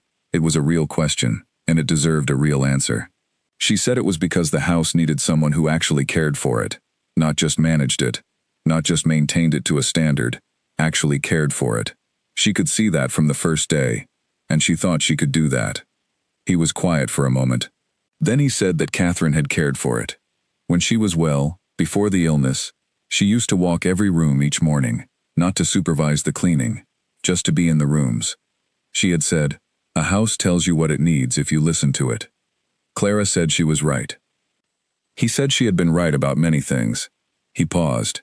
He said he had not been listening to it. For 3 years he had been managing it, maintaining it to a standard. He looked out the window. He had not wanted to listen to it, because it kept saying her name. Clara sat with that. She did not try to smooth it over, or fill it with comfort. She let it be true. After a while she said her mother used to say that caring for a place was a form of love. People thought that was sentimental, but she thought her mother meant it as a practical thing, not romantic. Love as a verb, as something you do every day regardless of whether it is acknowledged. He looked at her. He said her mother sounded like someone worth knowing. She said her mother was the most worth-knowing person she had ever met. She said it simply, as a fact. They sat in the small anteroom in the north wing, with the dark garden outside, and the house quiet around them, and the conversation moved in the way good conversations move, not by agenda, but by honesty, one real thing following another. He told her about growing up in the house and finding it both magnificent and suffocating. She told him about her small town, and her parents, and the feeling of having a mind that was larger than the space it had been given. He told her about meeting Catherine at a dinner he had nearly not attended, about 16 years of building something together that he had assumed would last forever because it felt too real to end. She told him about coming home to her parents' house after the hotel closed and sitting at the kitchen table while her mother put a mug of tea in front of her, without saying anything, just sitting with her, because that was the thing her mother knew how to do better than anyone. He said he had not talked like this in a long time. She said she knew. She said he did not have to thank her for it. He said he had not talked like this in a long time. She said he did not have to thank her for it. She looked at him in the low light of the anteroom, this man who had been carrying the weight of this house and his own grief for 3 years, in careful, correct silence, and she thought about all the people who had been in and out of this building, the staff, the guests, the solicitors and estate managers and adult children, and she thought about how extraordinary it was that none of them had simply sat with him. Not because they did not care, perhaps, but because they did not know how to be present without performing it. He said her name in a way that was different from the way he usually said it. Then he said Edward. At this hour, in this room, she could call him Edward. She paused. She held that for a moment. Then she said the room he had put her in was very cold. He blinked. The shift was abrupt enough to catch him off guard. He said he knew, and that he had been told it had been cold for some time. She said the radiator had not worked since before she arrived. He said he would have it looked at. She said she had not been asking him to. She was just telling him. He had asked earlier why she had not complained. That was her one complaint. The room was cold. She met his eyes. She said she wanted him to have at least one honest answer. He looked at her for a long moment, and then, for the first time since she had come to Aldermore, he laughed. Not a polite sound, or a controlled sound, but an actual laugh, brief and real, that arrived without his permission, and was better for it. She did not laugh, but she allowed herself a smile. The house was very quiet around them. The lamp in the north garden had not moved. Outside the window, Aldermore sat in the November dark, its walls as old as the county, its rooms holding their histories the way rooms do, not in objects or in measurements, but in the quality of what had happened inside them. Something was happening now. It was quiet and unhurried, and neither of them was going to name it tonight, which was precisely right. But it was happening. He said he was going to do something about Finch. She said he did not need to do it for her. He said he knew. He was going to do it for the house. She nodded. She stood. She thanked him for the conversation in the way you thank someone for a thing they have genuinely given you. He said goodnight. She went back to the east corridor, picked up her cloth, and finished the skirting board. Then she went to room 14, which was cold and small and had a cracked window, and she got into bed under the gray blanket and looked at the ceiling in the dark and felt something she had not felt in a long time. Not excitement, which was too fast. Not contentment, which was too static. Something more honest than both. Something warm and present and real. She had not planned any of this. She had come here to work. She had worked. She had given the work everything she had, and she had been given back the cold room, and the worst assignments, and the careful hostility of a man who did not want her to be what she was. And she had kept working anyway. And the house had responded, the way houses respond when they are finally being heard, slowly at first, and then with a generosity that surprised even her. She thought about what Edward had said about listening to the house. She thought about Catherine walking every room each morning, not to supervise but simply to be in them. She thought about all the different ways that love could express itself in a practical life, through flowers on a windowsill, through a fire laid before anyone asked for it, through bread made for a kitchen full of people who had not thanked her for it, through a photograph put back in its rightful place with 2 careful hands. She thought that tomorrow she would get up before 5 and go to the kitchen, and that he would come, because he always came now, and they would drink tea in the early morning quiet while the house came back to itself around them, and that would be enough for now. More than enough. She closed her eyes. She was asleep before long. The house breathed around her in the night, old and patient, and full of the things that were beginning. The cracked window whistled very slightly with the remnant of the wind, and she did not hear it, because she was somewhere deeper than the cold, somewhere the cold could not reach her. Outside, the grounds of Aldermore were dark and still and bare under the November sky. A single light burned in the study on the first floor, where a man sat at a desk, not writing letters but thinking, in the careful way he thought about things he had decided to be certain about, and becoming more certain with every minute that passed. The distance between 2 people is measured in more ways than miles. It is measured in the moments you choose to be honest, in the things you say when you had decided not to say them, in the particular quality of a laugh that arrives without permission and is better for it. The distance had been closing for weeks. That night in the anteroom, for the first time, it had stopped. The morning after the conversation in the anteroom, Edward came downstairs before 5. This was unusual even for him. The kitchen was empty. Clara was not there yet. He made his own tea, which he did not normally do, because normally she had already made it. He stood at the counter while the kettle boiled and looked at the wildflowers on the windowsill. A new bunch, he noticed, white and small. She must have found them yesterday. She always found them. He carried his tea to the kitchen table and sat down and thought about what he was going to do. He had known for some weeks that something needed to change. Not just something related to Clara specifically, but something larger. A change in how this house was run. A change in what he had been permitting, by remaining absent from it in any real sense. He had been present in name and in body for 3 years. He had attended to the responsibilities and signed the papers and made the decisions and conducted himself correctly, but he had not been present in the way Catherine had been present, in the full and caring and attentive way of someone who understood that a home was not a property but a living thing, and that living things require something more than management. Clara had restored that understanding to him, not by telling him, by showing him, every day, through the quality of her attention to the place. He sat with his tea and thought about Gerald Finch. Finch was not a bad man. He wanted to be fair to him even now. Finch was a man who had been doing his job in the same way for many years, and who had arrived at a set of fixed ideas about how a household should function, and those ideas had served the estate adequately in the years when Edward had not been looking closely. Adequately, but not well. Finch maintained. Finch managed. Finch had very clear views about who belonged where, and had acted on those views in ways that were not overtly unfair, but were precisely calibrated to ensure that certain people remained where he had placed them. He had placed Clara in room 14 and assigned her the worst duties, not because she was unqualified or because she had done anything wrong, but because he had looked at her and drawn a conclusion that had nothing to do with her and everything to do with his own calculation of who deserved what.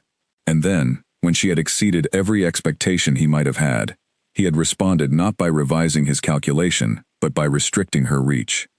Edward found this unacceptable. What he also found, sitting with his tea in the early morning quiet, was that he had allowed it to go on too long. Not out of indifference, out of the habit of not looking too closely at things, of trusting that the people managing the household were managing it in the spirit in which it should be managed. He had been wrong to trust that without verification. Catherine had always verified. Catherine had known every person on the staff by name and by inclination, had known their strengths and their difficulties, had had the gift of understanding individuals as individuals rather than as functions. He had let that knowledge leave with her and had not tried to replace it. He was trying now. Clara arrived in the kitchen at 5:45. She stopped for a fraction of a second when she saw him already there, his tea in front of him, and then came in and went to the counter without fuss. She said he was early. He said he had not slept well. She asked if she should make fresh tea. He said please. She put the kettle on and stood at the counter, and he said he was going to speak to Finch that day. She was quiet for a moment. She poured the tea and brought it to the table and sat down across from him, which she had not done before. He noted it. She was sitting across from him, as if the anteroom conversation had moved something, shifted a position between them. He was glad. She asked what he would say. He said he would tell Finch that the household was being managed in a way that did not serve the estate, that the duties and accommodations needed to be reassessed, and that he expected the reassessment to be fair and based on the quality of people's work. She said Finch would know it was about her. He said yes, he would. She said that would make things harder for her. He said temporarily. He looked at her. He said he also wanted to ask her something that she could refuse. She waited. He said he wanted to offer her the position of assistant household manager, working alongside Mrs. Aldous. It would mean a proper salary, a proper contract, and a room appropriate to the position. She was quiet for long enough that he began to wonder if he had misjudged. Then she said one word. Why? He said it was because she was the most capable person in this house, and because he was embarrassed it had taken him this long to say so. She said she meant, why now? He had seen the work she did. He had seen it for weeks. He said he had, and that he had been slow in ways he regretted. He was a man who took a long time to be certain about things. He had become certain last night. She looked at him steadily. He met her gaze. She said Mrs. Aldous would need to agree. He said she already had. He had spoken to her the previous evening, before he went walking. Something in Clara's expression shifted. Not surprise exactly. Something warmer than that. She said he had spoken to her before he had spoken to Clara. He said it was because it would not be fair to offer the position without knowing Mrs. Aldous was in agreement. She was in agreement. Enthusiastically. Clara looked at the table for a moment. He waited. He was good at waiting. She said she wanted to ask him one thing. He said yes. She asked if this was because of what had happened during the storm. Because of Lady Alderton. Because of something outside of her actual work. He said no. It came out more directly than he intended, and he did not take it back. He said it was because she had put flowers on the kitchen windowsill on her 8th day in this house, and she had straightened a photograph in the east sitting room, and she had made a cold corridor habitable with a torch and some candles, and she had spent 2 days restoring a dining room that had not been properly attended to in over a year. It was because every morning he had come to that kitchen and found a room that was better than the day before. It was because she had told him one honest complaint the previous night, and it had been about a cold radiator, and that was the kind of person he wanted looking after this house. He paused. Not because of a storm. Because of everything. She was quiet for a moment. Then she said the new room needed proper light. Not just adequate. Proper. He said agreed. She said she wanted to be involved in the maintenance decisions. Not just the cleaning schedules. He said agreed. She said she wanted the library back on her regular schedule. He almost smiled. He said agreed. She said then yes. She picked up her tea. She said she accepted. He nodded.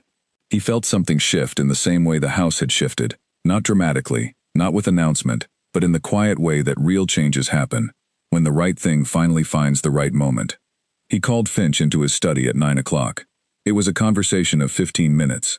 He had expected resistance, and received it, carefully phrased, exactly as he expected. Concerns about precedent, about managing expectations, about the implications for the existing structure. Edward listened. He said, at the end of it, that he had respected Finch's management of the household for many years. But he wanted to be clear that the decisions he was making that day were not negotiable. They were based on his direct observation of the work that had been done, and he expected them to be implemented by that afternoon. Finch said, "Yes, Your Grace." He left. Edward sat at his desk for a moment in the silence after the door closed. He thought about Catherine, as he always did when something important happened in the house. He thought about what she would have said. He was fairly certain she would have said, "About time." He picked up his pen and opened his correspondence. In the kitchen, Clara was making a list. A real list, on actual paper, of everything she wanted to attend to in the next month. The window seals in the library, the skirting board in the west corridor, the small room near the north wing that had a damp patch developing, the dining room fireplace that drew slightly too wide and was losing heat, the squeaking step on the back staircase, the warped frame on the east sitting room door that made it catch when the temperature dropped. The list was long. It was satisfying in the way that long, honest lists are satisfying when you know you are capable of working through every item on them. She wrote her name at the top. She wrote her new title below it, because that was how she had always made lists, with the relevant context at the top, so the list knew what it was for. Clara Webb, Assistant Household Manager, Aldermore Estate. She looked at it for a moment. She thought about room 14. She thought about the gray blanket, and the cold radiator, and the cracked window, and the spider in the corner of the ceiling. She thought about the first morning, and the clipboard, and the man who had looked at her as if she were a delivery to the wrong address. She thought about her mother, who had cleaned other people's houses for 30 years, and had called it love. She thought about the flowers on the windowsill, and the photograph set back in its rightful place, and the fires lit in 3 guest rooms on a storm night, and the early mornings in the kitchen, and the conversation in the anteroom, and the laugh that had arrived without permission and been better for it. She thought about all of it. She held it for a moment. Then she picked up her pen and started at the top of the list. By the afternoon, a new room had been prepared for her. It was on the first floor, south-facing, with proper heating and a wide window that looked over the south garden. It was not the grandest room in the house. It was simply a good room, a room that had been cared for and showed it, a room with warmth and light, and a view of the grounds she had come to know over the past weeks, as well as she knew anything. She carried her belongings across the house herself. It did not take long. The suitcase, the alarm clock, her mother's photograph, the small notebook she used for lists, her spare uniform, her books, her torch. She set her mother's photograph on the new windowsill. She looked at her mother's face, laughing in that garden, hair blowing sideways. She said quietly, to the photograph, that she thought the mother might have said, "About time." She almost heard her mother laugh. She put away her suitcase, and made the new bed properly, and set her alarm for 5:30, and stood in the middle of the new room, in the new afternoon light, and felt, clearly and without qualification, that she was exactly where she was supposed to be. Not because someone had decided she belonged there. Because she had never stopped working as if she did. Room 14 sat empty behind her, at the far end of the east wing. Its radiator was still cold. Its window was still cracked. Its blanket was still gray. But those were not its defining qualities anymore. They had never been. They had only been the starting point. The room that had been given to her as a message, "You are worth the least we can offer," had become the most significant room in the building, not because anyone had changed it, but because of what she had done with it. What you are put into does not determine what you become. She had always known that. Now the house knew it too. The news moved faster than she expected. Not the internal news, the quiet resettling of the household around her new position, which happened over the following week with less drama than she had anticipated. Mr. Finch delivered the required changes with the stiff professionalism of a man who has been overruled and intends to remain professional about it, even if it costs him something considerable. The library came back. The East Wing rooms came back. The dining room came back. A new room was prepared for her, not the grandest in the house, but a proper guest room on the first floor, with working heat and proper light, and a window that looked out over the south garden. When she walked into it on the first morning, and stood in the warmth of it, and looked at the clean light coming through the glass, she thought of her mother, and felt the particular fullness that comes when something that was difficult has become something good. The external news was a different matter. Lady Alderton, it turned out, talked, not to journalists, not to the kind of people who write things for public consumption. She talked to other people in the circles she moved in, at dinners and weekends and events, which in certain worlds amounted to the same thing. She talked about a young woman at Aldermore who had kept her warm and comfortable through a difficult storm night, and had done it with extraordinary grace. She talked about the house feeling different this autumn. She talked about the Duke seeming more like himself.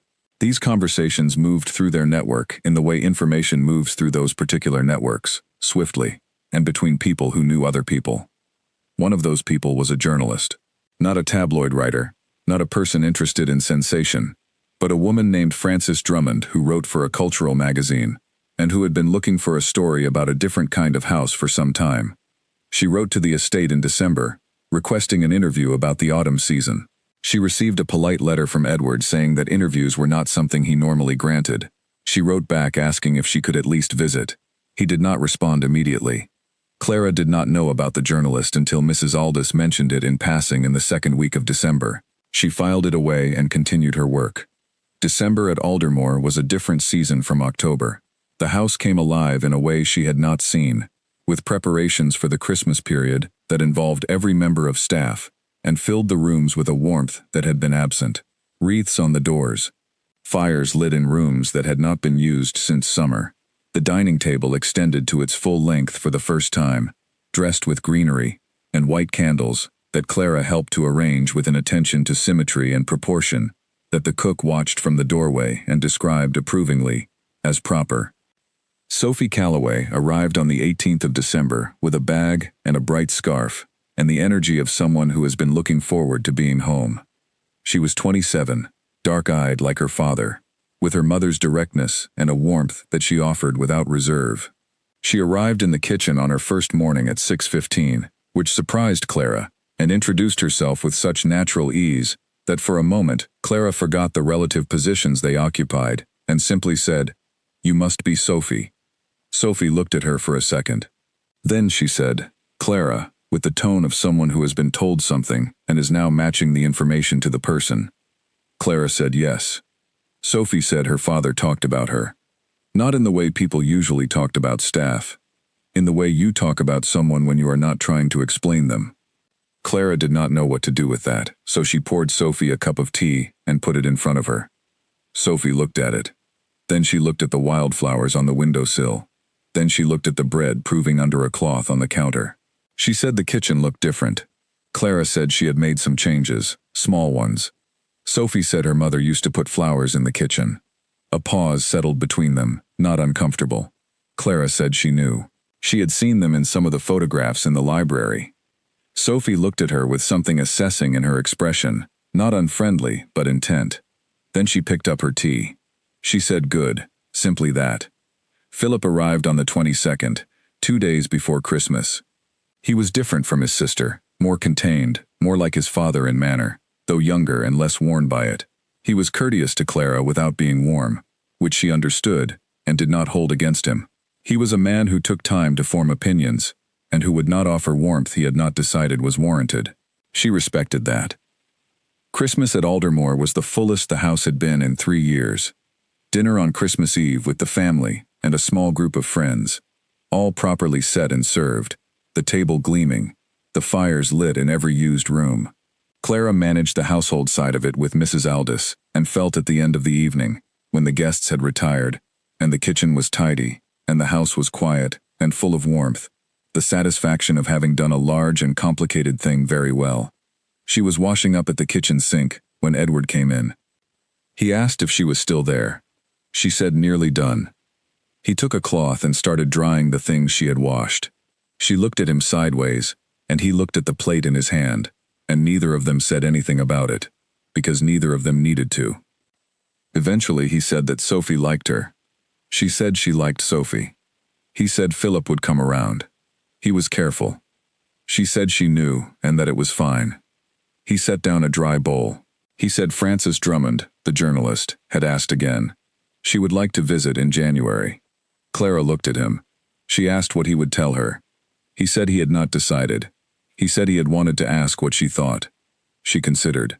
She asked why Drummond wanted to visit. He said she was interested in how the house had changed this autumn, in what a house like this looked like when it was actually a home. He paused. She had heard something from Lady Alderton. Clara thought about that. She thought about the story from the outside. The story of a house, and a man, and a woman, and a shift in things. She thought about what it would look like in print. She thought about whether that mattered. She said it was his house, and his life. If he wanted to tell the story, he should tell it. If he did not, he should not. Either was fine. He said it would involve her. It would tell people about who she was here, what she had done here. She looked at him directly. She said she did not need anyone to know. The house knew. That was enough. He looked at her for a moment, in the soft light of the kitchen. He said she was the most unusual person he had ever met. She said she had been told she was strange, usually by Dot. He dried the last plate. They stood in the quiet kitchen, and the Christmas night was outside the window, and the house was warm around them. He said he was going to write to Frances Drummond and tell her she could come. Clara nodded. She said all right. He said it was because he thought the story was worth telling, not for him. Because there were people who ran houses like this, and people who cared for houses like this, and the second group was rarely heard from, and that seemed wrong. She looked at him. She thought about her mother, coming home tired. She thought about room 14. She said thank you. She meant it completely. He said good night. He left. She dried her hands and turned off the kitchen light and walked through the dark corridor toward her room, which was warm and lit and overlooked the south garden, and she thought about January and what it would bring. She thought about her mother, who would hear about all of this eventually, and who would make tea and sit at the kitchen table and say very little and mean everything. She thought about what it meant to be seen, not celebrated. She had no interest in celebration, but seen, actually seen, by someone who had the capacity to look and had chosen to use it. She thought about the wildflowers on the windowsill and all the small things she had done in this house that nobody had been required to notice, and most people had not, and she thought about what it meant that one person had, not just noticed, had understood. The house around her was warm and quiet. Its rooms were clean. Its fires had burned well through the evening. Its table had seated people who had eaten together for the first time in too long, and they had done it in a room that had been properly prepared and properly cared for, and they had come away from it with a small but real addition to what they had when they arrived. That was enough. It was more than enough. She had come here with a suitcase and a letter. She had been given the worst room. She had made it the beginning. She closed the door of her room behind her and looked at her mother's photograph in the new window, the better window, with the south-facing light that would be there tomorrow morning and every morning after it. She set her alarm for 5:30. She turned off the light. She slept well. January came in cold and clear, the kind of cold that makes the world look very precise, every edge of every branch and every stone wall sharp against a pale sky. Clara woke early on the first morning of it and looked out her window at the south garden and watched the frost on the grass catch the first light. She thought, good. This is good. Frances Drummond arrived on the 12th of January, a Tuesday, in a small car that she drove herself. Clara saw her from the upstairs corridor window, a woman of about 40, dark coat, a large bag, moving through the courtyard, with the direct efficiency of someone who was always going somewhere specific. She was neither intimidating nor performing confidence, which Clara found reassuring. She was simply a person with a purpose. They were introduced formally in the entrance hall. Frances Drummond had a quick handshake and clear eyes, and the habit of listening that real writers have, not passively, but actively, with full attention, as if what you said was the most important thing happening in the room. She said she had heard a great deal about Clara. Clara said she suspected it had been selectively edited. Frances Drummond smiled. She said that was what she was there to find out. The visit lasted 3 days. She spoke to Edward at length, in the study and on walks through the grounds. She spoke to Mrs. Aldous, who gave her the kind of precise and thoroughly considered account that Mrs. Aldous gave everything. She spoke to Dot, who was delighted to be asked, and gave an account that was warm and accurate, and probably twice as long as anything else. She asked to speak to Arthur, who said very little but whose few words were, Clara suspected, more useful to a journalist than a great deal of noise. She spoke to Clara on the second afternoon, in the library. The fire was lit, the windows were properly sealed now, and the room was warm. They sat in the chairs near the south window, and Frances Drummond asked questions, and Clara answered them without performance, without false modesty, without any attempt to shape the story towards something more palatable than the truth. She told the truth about room 14. She told it plainly, not with bitterness, not as a dramatic revelation, simply as what had happened. She had arrived. She had been given the worst room. She had accepted it, and she had gone to work. Frances Drummond had written something in her notebook and then looked up. She said Clara had not fought it. Clara said no. She asked why not. Clara said, because the room was not the point. The work was the point. And the work was either good or it was not. And a cold room did not change either outcome. Frances wrote something else. She asked about the Duke, carefully. Clara said that was a more complicated question, but she would answer it, because it was honest. She said the distance between them had become smaller because she had stopped being simply a function and had become a person he actually saw. That had happened because she had not lowered her standard, even when the circumstances were lowering. Because she had kept going. She paused. She said her mother had always told her that the only argument worth making against people who underestimate you is to be so clearly excellent that the underestimation becomes impossible to maintain. Frances Drummond looked at her for a long moment. She said Clara's mother sounded extraordinary. Clara said she was. She said her mother was the reason for everything she could do. The article came out in March. It was not sensational. It was not scandalous. It was a long, careful, beautifully written account of a house and the people in it, of what it meant to care for a place rather than simply maintain it, of a woman who had arrived in a cold room and changed the temperature of an entire estate. It named Clara. It described room 14 without dwelling on it. It described the kitchen mornings without making them into something they were not. It described the storm night and Lady Alderton and the fires and the soup, and it described the moment some months later when things changed. It was shared widely, not because it was gossip. It was not gossip. Because it was true. Because people who read it recognized something in it. Something about doing good work that nobody asks you to do. About continuing to give your best when the circumstances are making it as difficult as possible. About the gap between what people assume and what is real. Clara read the article alone in the library on the morning it was published, which was a Saturday. She read it carefully. When she finished, she sat for a while looking at the south lawn through the properly sealed window. She thought the article was good. She thought it was fair. She thought Frances Drummond had understood something important, which was that the story was not about a duke and a housekeeper, as if those were the only two things they were. It was about a house coming back to life, and about the kind of person you have to be to make that happen. The letters began arriving the following week. Not a few, many. From people who worked in service roles and who had been told in ways large and small that their work was invisible. From people who recognized her mother's philosophy in the article's description of Clara's own. From people who simply said thank you for this story. She did not have time to read them all at once. Mrs. Aldous helped her organize them. They put them in boxes, and Clara read them over the following months, 1 or 2 at a time in the library. And she did not cry at most of them, but she was not entirely dry-eyed at all of them either. The letter she read first was not from a stranger. It arrived on the second day, handwritten on simple paper. It was from her mother. It said only, "I always knew, and I am so proud." And the flowers. Of course it was the flowers. It would always be the flowers. Clara folded it and put it in the pocket of her uniform and went to work. 6 months after the article was published, the Calloway Family Foundation was formally announced. It was Edward's idea, but Clara had been part of its formation from the beginning, which was how it came to be a genuinely good idea rather than simply a well-intentioned one. They had talked about it over the course of many evenings, in the library and the kitchen, and once during a long walk around the east grounds, when the spring was just beginning to come into the trees. And what had emerged from those conversations was something more specific and more honest than the usual form of announcement. The foundation would focus on two things.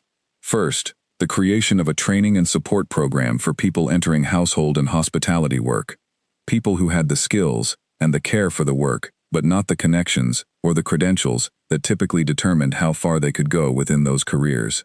Second, a funding program for improvements in the living conditions of residential domestic workers, which meant specifically the rooms they were given, the adequacy of those rooms, the basic provisions that too many employers considered optional. Edward had named the foundation after Catherine, because she had been the person in this house who understood most deeply that caring for a place was not separate from caring for the people within it.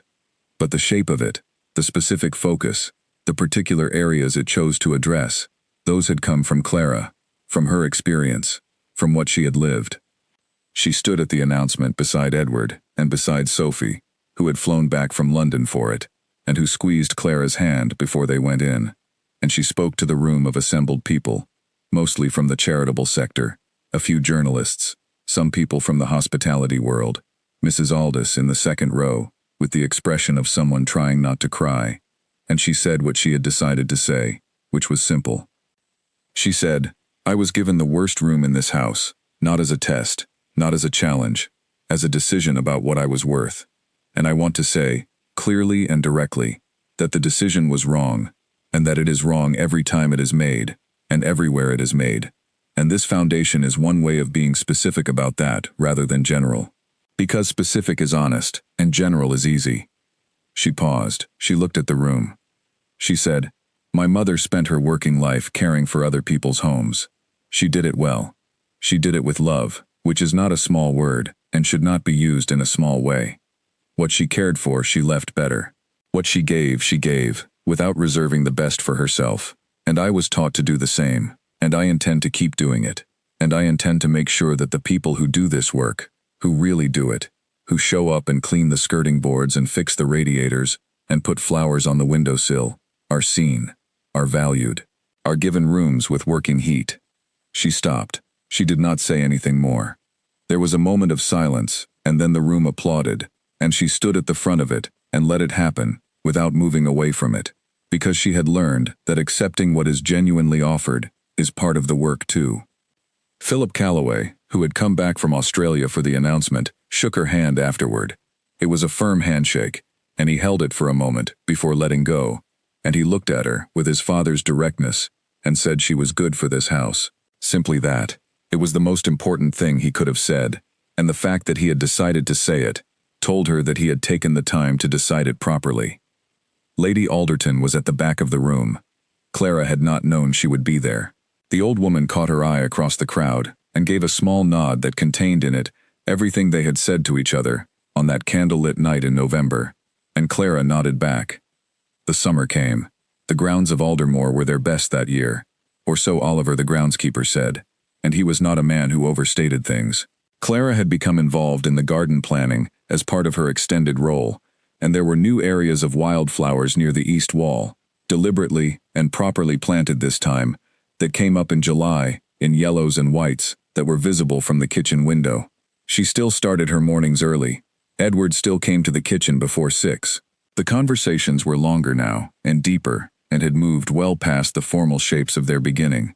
They talked about the foundation, about the estate, about books from the library that they had both read, and about the things that reading makes possible, which is mostly the ability to think more clearly about the things you are already trying to think about. They talked about Catherine in the way you can talk about someone loved and lost once the grief has settled enough to be carried, rather than just felt, as a presence rather than an absence. She had brought her mother to Aldermore in April. 1 visit, 3 days. Her mother had walked through the house with the practiced eye of someone who had spent her life in houses, and the particular eye of a woman who was assessing what her daughter had done. She said very little. She looked at the rooms, and the corridors, and the kitchen, and the south garden from the first-floor window. She met Edward, who shook her hand, and said her daughter was the best thing that had happened to this house in a very long time. And her mother had looked at him for a moment and said simply, "I know." On her last evening, they sat together in Clara's room, the proper room, with the south-facing window, and her mother looked around at the light and the warmth and the photograph she had brought on her first day, now in a proper frame on the windowsill with the wildflowers beside it. Her mother said there had been another room. Clara said there had. Her mother looked at her and told her to tell her about it. Clara told her. She told it simply, the way she told all true things. Her mother listened without interrupting. When Clara finished, her mother was quiet for a moment. Then she said she was glad it had happened. Clara blinked. She asked if her mother was glad. Her mother said she was glad Clara had had to find out what she was made of before anyone had given her anything. Some people never found out. Clara knew exactly what she was made of. That was a gift. Clara thought about that. She thought about the cold, and the cracked window, and the gray blanket, and the spider in the corner of the ceiling, and all the mornings she had gotten up before the house, woke and gone to work in the dark corridors with her cloth and her torch. She said it was a very cold room. Her mother agreed that it was, and she said Clara had kept warm anyway. They sat together in the evening light and looked out at the south garden and said nothing for a while, which was the language they had always spoken best. Room 14 had been renovated by the end of May. The radiator was replaced, the window repaired, the ceiling replastered, the walls painted a soft, warm color. New furniture was brought in, nothing grand, just good. A proper bed, a desk, a wardrobe whose door closed cleanly. The single bulb in the ceiling was replaced with proper lighting. On the day it was finished, Clara stood in the doorway and looked in. It was a different room. Not a grand room, but a good one. A room with working heat and proper light, and a repaired window that let in the morning light without apology. On the wall, someone had placed a small framed card. It said, "She was given the poorest room. She made it the most important one in the house." No name, no explanation. Clara stood in the doorway for a long time. She thought about all the things she knew, and all the things she would only ever suspect, and she thought about the difference between the two, and she decided the difference did not matter.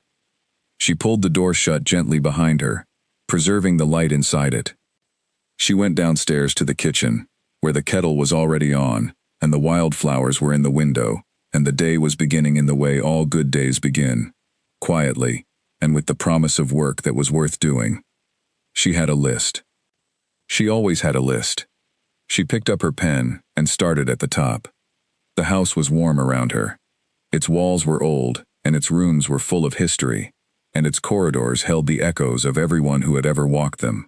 But it was also, on this morning, as on every morning since a woman in a worn coat had walked through its gates with a suitcase and a folded letter, unmistakably and thoroughly alive. Not because of what had been given to her, because of what she had given to it.